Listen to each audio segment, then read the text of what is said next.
Olá, oitavo ano. Aqui é o professor Éder, Geografia. Estamos iniciando hoje a nossa aula 2 sobre a Organização das Nações Unidas, a ONU, né? A ONU, como a gente vai ver na aula de hoje, ela foi muito importante na reorganização dos países, principalmente após o fim da Segunda Guerra Mundial, né? Ela teve um papel importante na pacificação do mundo, mesmo, né? Entre aspas, no recolhimento dos cacos, né? Daquela devastação que foi a Segunda Guerra Mundial. Então, na aula de hoje, a gente vai falar um pouquinho das Nações Unidas, falar quais são seus principais órgãos, né, que fazem parte das Nações Unidas, e também terão duas atividades aí, duas questões relativas à aula de hoje, certo? Então aqui tá o logo das Nações Unidas, né? ONU, Organização das Nações Unidas, aqui é todo o planeta, os 5 continentes, né? Então esse é o logotipo da ONU. Vamos lá para o nosso texto agora. Organização das Nações Unidas é a aula de hoje relacionada ao tema de geopolítica e relações internacionais. Então, a Organização das Nações Unidas, ONU, foi criada em 1945 após a Segunda Guerra Mundial, com o principal objetivo de manter a paz e segurança internacionais. Então, anteriormente, né, essas questões dos países eram muito debatidas. Quem seria o órgão que iria determinar, né, fazer os debates sobre a paz no mundo, né? Geralmente quem tinha essa última palavra era o Papa, né? Por incrível que pareça, né? Era o Papa que tinha esse poder na mão de orientar os países, né? A partir do momento da Segunda Guerra Mundial, a ONU ela veio justamente para dar foco, né, nesse fim da Segunda Guerra, para manter essa paz no mundo e tocar a vida para frente, né? Porque tinha muitos países que estavam devastados, né? O caso do Japão, de boa parte da Europa, né? Então, como reconstruir esses lugares? Como manter também a paz depois de um período de guerra? Então, a ONU ela veio nesse contexto para ser essa organização no mundo, né? Então, além dos seus órgãos principais, a ONU é formada por programas, fundos e agências especializadas, com escritórios próprios que atuam de forma integrada.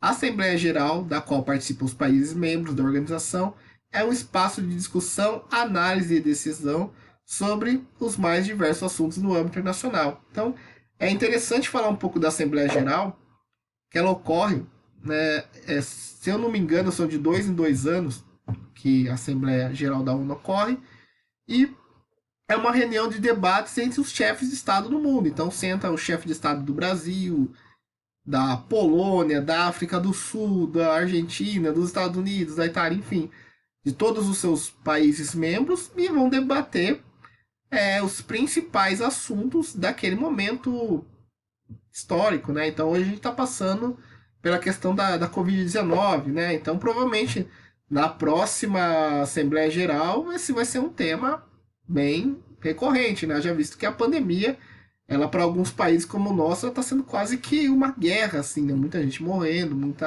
muitos problemas econômicos, né? Então, cada assembleia vai ter um eixo principal que os países vão debater, geralmente economia, saúde, questões de paz, né? Conflitos de interesses de território, né? E um dado interessante para se falar sobre a Assembleia Geral é que o Brasil sempre abre a Assembleia Geral. Isso é uma tradição da ONU.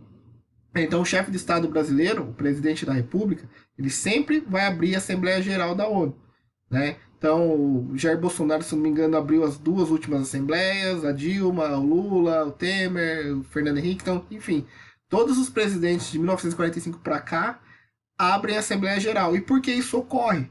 Porque o Oswaldo Aranha, que foi um importante diplomata brasileiro, ele que presidiu a sessão da ONU, que de alguma forma ajudou também no fim da Segunda Guerra, que foi a criação do Estado de Israel, né, para que os judeus que foram massacrados pela Alemanha, né? Toda aquela questão do Hitler, eles não tinham mais para onde ir na Europa. Então foi criado o Estado de Israel de alguma forma para abrigar esses sobreviventes, né? Então quem presidiu essa sessão foi um diplomata brasileiro, Oswaldo Aranha. Então essa é a tradição de todo presidente da República do Brasil abrir a Assembleia Geral, né? Então, a Assembleia Geral, da qual participaram os países membros da organização, espaço de discussão, análise e decisão sobre os mais diversos assuntos no âmbito internacional. Os membros permanentes têm poder de veto, mesmo que a princípio uma resolução seja aceita pelo Conselho da Assembleia, ela não será oficializada em caso de veto de um desses países, né? Então, alguns países aí vão ter o poder de vetar determinadas decisões, como por exemplo, se um país quiser invadir o outro, se, por exemplo, o Brasil declarar guerra contra a Bolívia, dá um exemplo aleatório para vocês. E se o Brasil tem essa decisão, vai passar pela ONU. Se os países que têm poder de veto, que são Estados Unidos, China, Alemanha, França e Japão, e a Rússia, se esses países não apoiarem essa decisão do Brasil, o Brasil não pode invadir a Bolívia, ou seja, são os países que vão ter o poder de veto, né? Os membros permanentes têm poder de veto, né? Mesmo que a princípio uma resolução seja aceita pelo Conselho da Assembleia, né? E vai também ter o Conselho de Segurança da ONU, que tem 15 membros, 5 deles permanentes, que é, como eu disse para vocês, China, Estados Unidos, Rússia, França e Reino Unido, né? Esses países vão estar sempre no Conselho de Segurança, né? São permanentes. E terão outros que vão participar, mas de forma rotativa, ok? Então esse é um dos braços da ONU. Quais são os outros aí, ó? Alguns dos principais programas e agências da órgão. Tem a FAO, que é a Organização das Nações Unidas para a Alimentação e Agricultura, então isso cuida também do combate à fome no mundo. Tem a Unesco, que é a Organização das Nações Unidas para a Educação, a Ciência e a Cultura, então para promover questões ligadas à educação, à universidade, à ciência, à cultura dos países. Então existe a Unesco. Pois a Unicef, que é a Fundação das Nações Unidas para a Infância, que é a fundação responsável pelo combate ao trabalho infantil, ao abuso, né, tudo relacionado às crianças. Tem a OMS, que é a Organização Mundial da Saúde, que foi falado muito dela, principalmente o ano passado por causa da pandemia da Covid-19. A PMA, que é o Programa Mundial de Alimentos.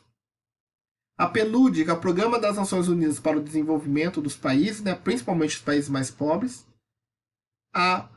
O NFPA, que é o Fundo de Populações das Nações Unidas, e a PNUMA, que é o Programa das Nações Unidas para o Meio Ambiente. Então são questões ligadas ao combate ao desmatamento, à poluição e por aí vai. Então, esses são alguns órgãos, né, de algumas agências ligadas à Organização das Nações Unidas, a ONU. A partir disso, pessoal, depois de tudo que foi explanado nesse vídeo, da leitura do texto, vocês vão responder essas 3 questões. Questão 1, em qual contexto a ONU foi criada? Questão 2, qual o principal objetivo da criação da ONU? E a questão 3, vocês vão assinalar a alternativa correta, né? Que é qual órgão da ONU que está atuando de forma mais intensa no combate à pandemia do coronavírus no mundo atualmente.